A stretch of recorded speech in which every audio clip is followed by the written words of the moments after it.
I couldn't give them grandchildren, so my parents convinced my husband to leave me. They were shocked when I had a baby girl 3 years later. So, I, 30F, recently ran into my parents and ex-husband Scott, 33M, and I'm not sure how I feel about the encounter. For reference, my parents and I have not spoken in almost 3 years, and neither has my ex-husband. We split 3 years ago and have not communicated since then. In fact, I've done all in my power to avoid seeing them again because they devastated my life and mental health while I was still with them, to the point that I felt like I didn't deserve to exist. After my divorce, I went to the suburbs and sought to create a different life for myself, away from everyone and everything associated with my past. So running into them recently was a great surprise for me, and I said some things to them that I'm not sure were the best move for me. My parents had always desired a boy. It's not that they mistreated me growing up, but it was clear to me that they would have treated me differently if I had been a boy. My mother had even mentioned it on multiple occasions, and I had tried my hardest to be the son they never had, but I was unable to achieve. After graduating from college and moving out, I tried to stay in touch with my parents because, no matter what, they were still my family and the only family I had. I wasn't really close to my grandparents, and I didn't have any uncles or aunts who would look after me. So I accepted my fate. No matter how much they pushed me away, they were still my sole family, and even if they did not appear to be interested in staying in touch with me, I attempted to retain contact. When I was about 23 years old, I began dating Scott. We met at a concert and had an instant connection. After 6 months of dating, I introduced him to my parents, and they began to make more of an attempt to communicate with me. They would call me more frequently, inquire about my relationship, and generally show more interest in my life. I had noticed the difference, but because it was welcome, I didn't give it much thought and simply accepted it. The longer I dated Scott, the more involved my parents were in my life. At one point, it seemed like we were all one big happy family. I was overjoyed since it was everything I had ever desired, so I didn't question it, even though I should have. After a little more than 2 years of dating, we became engaged and married after 3 years together. After we married, things were going well for a time, and I was enjoying my life as a newlywed. However, 6 months after my wedding, my parents began hinting that they wanted a grandchild. I was only 26 at the time, and I wasn't quite prepared. I wanted to wait a few more years before trying for a kid, but at their suggestion, I spoke with Scott, who was all for the notion of establishing a family. Because of his eagerness, we decided to begin trying for a baby immediately after our wedding. We tried for a long time, but after several months, we were still unable to conceive. We began to suspect that anything was wrong and opted to be tested. Unfortunately, I found out that I was infertile. It was a great shock for both of us, but my parents were even more disappointed, and they didn't even try to hide it. My father went away instead of comforting me when we told both of our parents. We decided to stop trying for a while, and Scott and I spoke about attempting other methods, such as IVF. However, this would be extremely costly, and success on our first effort was not certain. So we had to postpone our plans to raise a family until we had saved enough money to cover multiple rounds of IVF. We were satisfied with that, despite our initial disappointment. However, my parents were really dissatisfied. They stopped visiting and talking to me, and no matter how much I tried to explain that this wasn't all my fault, they weren't ready to listen. After a few weeks, I was so disappointed by their actions that I called them and vented. I told them they had been treating me unfairly since I couldn't give them a grandchild right now, which made me wonder if they were really capable of being decent grandparents when I did have a child. I informed them that they had always treated me cruelly because I was not a boy, and I saw how differently they treated my spouse. For a long time, I attempted to ignore it and keep our friendship going, but now I'm not interested in keeping in touch with them and would rather that they stay away from me forever. It was difficult for me to express that since for so long, all I wanted was their acceptance. But now I recognize that it was nearly impossible. Instead of apologizing, they escalated their actions and were happy with me not speaking to them again. They told me I was worthless as a woman since I couldn't have children, and they wanted nothing to do with me. It was painful to hear them say that, but at least I knew where I stood with them. After that phone call, I did not talk with my parents again, and we were done. When I told Scott about the phone call, he was sympathetic at first, but after a few days I saw that his attitude toward me was shifting. I ignored it at first because I was already going through a difficult time mentally, and I didn't want to accept that my spouse might leave me. So I started pretending that nothing was going on and that everything was fine. Within a few months, he had changed entirely and was constantly chilly to me. I tried everything I could to save our relationship, but nothing worked. 3 months later, he returned home with the divorce papers and announced that he was done with me. I couldn't say I was startled, but I did try to reason with him. I told him we could always try for a kid later, but he stated he had a lot of reasons to leave and didn't want to talk about it. He wanted it to end as quickly as possible because it was difficult for both of us. The divorce took nearly 7 months to finalize, and they were the most difficult months of my life. I was absolutely alone, and I had broken down. To make matters worse, a few weeks after he informed me that he wanted a divorce and had moved out, I learned from a few relatives that Scott was supposedly living with my parents. I knew talking to them wouldn't help, so I decided to speak with my in-laws about it. It was an unpleasant chat, but they informed me that my parents had been in contact with Scott for several months. I suppose they had been brainwashing him into leaving me, which is why Scott decided to leave, even though my in-laws thought it was a bad idea. He had argued with them and stopped speaking to them. I'm not sure what they told Scott, but my in-laws informed me that Scott implied my parents had said he deserved better. So I'm still not sure what they told him, but I think they were just desperate to have a son in any way possible. Since I was no longer speaking to them and they couldn't hope for a grandchild for me, they quickly decided to take Scott under their wing and get him to leave me. My divorce left me extremely damaged, and it took me several months to get back on my feet, but I did it. Since then, I have not looked back and have done everything in my ability to forget the past and go forward. After my divorce, I moved to the suburbs. I started a new job, changed my appearance, and blocked my parents and Scott on social media. I also told all of my former friends and relatives that I never wanted to hear anything about them again, and I didn't want them to know anything about me. Everyone respected it. For the past 3 years I've been in treatment and doing well. The only thing that bothered me was the absence of a baby. I still desired a child despite the fact that I no longer had a husband or parents. I felt like I was ready to become a mother. Last year, I began IVF procedures and became pregnant with the help of an anonymous donor. 4 months later, I gave birth to my beautiful girl. Life has been very good since she was born, and I'm very pleased. 4 days ago, I was walking down the street with her when I ran into my folks and Scott. I was astonished to find them on my street. I believed they were come to visit me, but then I noticed they were stepping out of a residence a few blocks away. When they saw me, I froze.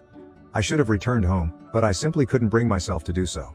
They approached me, greeted me, and immediately inquired about the baby, as they were aware that I was infertile. I responded truthfully, and by that point I had comprehended what was going on and began walking back home. But Scott stopped me and said he was delighted he ran into me because he had been thinking a lot about me lately.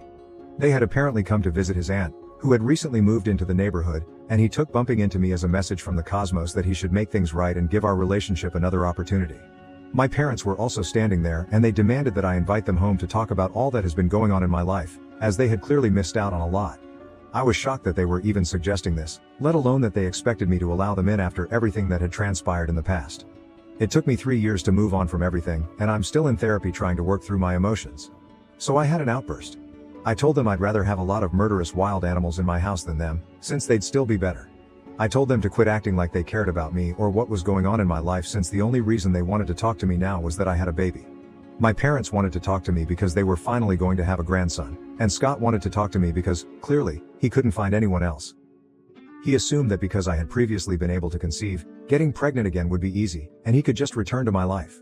It was sickening that they only regarded me as a supply of babies, not a human person with real emotions. They had all abandoned me when I most needed their emotional support. Even though I had expected this from my parents, who had made it plain throughout my upbringing that they would have chosen a boy, it was nonetheless shocking. They believed that a woman's worth was determined by her ability to be a mother. The big surprise, though, was Scott. He had spent so many years with me and soothed me, but he had still gone along with whatever my parents suggested for some strange reason and abandoned me when I was at my lowest point. I hadn't forgotten anything they'd said to me, so I just repeated everything back to them. Since I was worthless as a woman and Scott deserved better, perhaps they should leave me alone now. I've always been a quiet and shy person, but when they confronted me on the street that day, I yelled at them from the top of my lungs. It was the culmination of 3 years worth of rage, so it was quite unpleasant. After I finished ranting at them, I dashed back to my house and closed the door as quickly as possible. I was feeling quite bad after that, so I opted not to go to work for a few days and have stayed at home with my baby ever since. Since then, my interactions with my parents and Scott have played over and over in my mind. I honestly had no idea what I was going to do about it until last evening, when I got a call from an unknown number. I'm not sure why, but I decided to answer the phone yesterday. Normally, I don't answer calls from unknown numbers. It was Scott on the other phone, and I could hear my folks whispering in the background. I'm very sure they weren't attempting to be quiet, they just wanted me to know they were there. Anyway, I tried not to be too impacted by it. I just informed him that I did not want him to phone me again because otherwise, I would have to take preventive measures against him, which I did not want to do. I reminded him that the same thing applied to my parents. I didn't want anything to do with them, and the only reason I answered the phone was to inform them that I was done. I had finished 3 years ago and was still clinging to it. But Scott told me to hear him out, and I couldn't bring myself to hang up, so I let him speak. He admitted to me that he, like my parents, had made mistakes, but it was out of disappointment. He mentioned that both my parents and he were looking forward to beginning a family, having a baby and so on. They struggled to accept the fact that I was infertile and hesitant to do IVF until we had saved enough money. They hadn't handled it well, but they wanted another chance to prove they were worthy of being in my life. After a few seconds, I informed him I didn't want any of the rubbish they were selling me. They wouldn't have cared about me if they hadn't seen me carrying a kid that day, and that was the bottom line. That was the truth, and I was sick of them pretending otherwise. I was about to hang up when my parents spoke out from the background, saying that this was exactly the type of behavior that had caused them to cut me off in the first place. Apparently, they thought I was selfish and just concerned with myself when I discovered I was infertile. They said that instead of giving everyone their space, I constantly forced my presence on them and tried to get them to comfort me and pay attention to me, despite the fact that they were dealing with the news themselves. That, they explained, was why everyone had pushed me away, leaving me with no one to turn to. I didn't continue the conversation after that. I simply hung up. I know they were just attempting to dupe me, but I can't help but question myself now. So for my own peace of mind, I need to ask, am I to blame since I sought reassurance after learning that I was infertile? Edit. First and foremost, many people questioned why my parents had not tried for another child after I was born, especially because they desired a boy so much. My mother experienced a lot of issues with her first pregnancy, so the doctors advised her to wait a few years before trying again. But even when my mother had me, she was in her mid-30s. Waiting a few more years would have put my mother in her late 30s, making the pregnancy considerably riskier. My mother had a tough time conceiving me, just as I had battled and eventually discovered I was infertile. The only difference was that while she was struggling, her mother-in-law was rude to her. But this time, it was my own mother who couldn't stop thinking about how I felt. Anyway, that was the reason they couldn't have another kid and were left with only me, a girl. I'm not sure what kind of relationship Scott had with his parents, but from what I saw, they seemed to get along nicely. As of now, I'm not sure if they've been able to reconcile following their recent fallout, because I haven't contacted his parents and, obviously, haven't spoken with Scott about it. Scott is an only kid, so he didn't face any competition. When I visited his parents, I could tell they loved him and had treated him well since boyhood. So I'm not sure why he became so attached to my parents. At least with my parents, I knew they wanted a son, which explains why they started treating Scott that way. But with Scott, I'm not sure what went wrong. I've spent the last 3 years trying to forget about everything, so I hadn't given it any attention or questioned it. But now that you've brought it up, I feel compelled to speak with my ex-in-laws to get to the bottom of it, if only for my own curiosity. Anyway, I hope this answers any questions. Update 1. I decided to speak with my ex-in-laws to find out why Scott has been acting the way he has. To be honest, I couldn't think of a single reason why he needed to go visit his aunt with my parents. It was simply bizarre. I already knew it wasn't my fault. They had deserted me when I needed them because they are bad people, and I knew they were only attempting to gaslight me. I just wanted reassurance and didn't want to bother my friends with it because it was too personal, so I shared it here. So, thank you to everyone who informed me that I wasn't the terrible guy here. It was weird reaching out to them after 3 years of no communication, especially because the last time I spoke with them was around the time of the divorce. Fortunately, they were pleased to hear from me. After some small conversation, I came right to the issue and inquired why Scott was so close to my parents, and if they had contacted him. They told me that a few months after their last battle, they had reconciled with Scott and were now in contact with him. However, he had kept in touch with my parents. They clarified that Scott was adored as a youngster, so he wasn't attempting to replace his parents with mine. However, my parents had been suspicious since the start of our relationship. Even when we were dating, they attempted to persuade him to join them. Scott had informed his parents that my parents would periodically invite him to supper, even when I was busy, and that he would accompany them alone. He thought this was something to brag about because he believed he had impressed my parents simply by being himself, which was partially correct. Being a guy was enough to impress them. They had already spent a lot of one-on-one time together without my knowledge, and Scott had begun to look up to them as parental figures, despite the fact that he had his own parents who he respected. It was very complicated. On top of that, my parents were continually showering him with expensive presents and writing him checks. That was the money Scott offered to use for IVF while we were together, but I assumed he was joking because we didn't have that much money.